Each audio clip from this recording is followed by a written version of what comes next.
Well, first I was honored and privileged and elated, and I had heard of this series, and when I got the contact from Dr. Begina, I was surprised and very honored when that came to me. So, and just thrilled to be here. So I appreciate the invitation. We're really looking at it from the prospect of, is this a myth or is it a reality? Is there potential for using sport in development and social change, or is it all fabrication and a myth? And then really looking at strategies and ways that we can make that happen. So really be looking at beyond the X's and O's, beyond the competition, beyond the wins, beyond the losses. What is sport's role in making society a better place, and can we actually achieve that through sport? Fortunately, my work has been a lot of field work, so I've worked with a lot of organizations that are nonprofits and interventions that are designed to work with marginalized populations through sport, whether it's soccer or running or whatever that might be, basketball. So my experience has been that these organizations have great intent, but often struggle in activating that intent, and that means struggling with how do we actually design these programs, to really have positive outcomes? How do we evaluate these programs over the long term? How do we know if this program was successful 5 or 10 years down the road?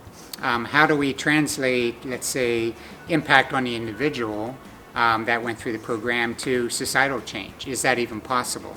So my experience has been a lot of field work, a lot of labor equity, let's say, out in the field with these organizations, and really trying to help them do what they do better. I was a department chair at Illinois State University following 22 years as a professor here at KU.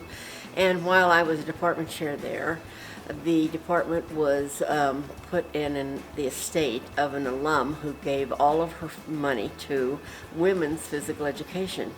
And even though we used her money for various things in our department then, we also made sure that we honored her will for it to be women's physical education, and we did that by starting a scholar lecture series that had only women that were chosen to be the scholar lecturers each year.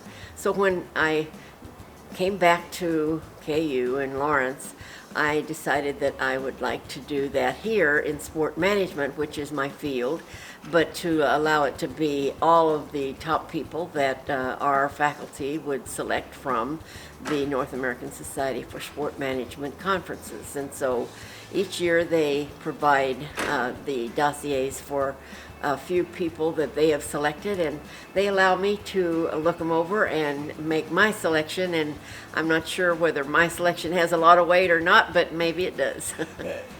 When I looked over all the dossiers they provided for me, I saw Dr. Peachey as the best one. In fact, they picked him because I liked him, I imagine. And it was because I saw his background was so varied, and that he'd been through many of the steps of the beginning of sports management, and that he is fostering a new direction in sport management that interested me, and I was glad that they selected him.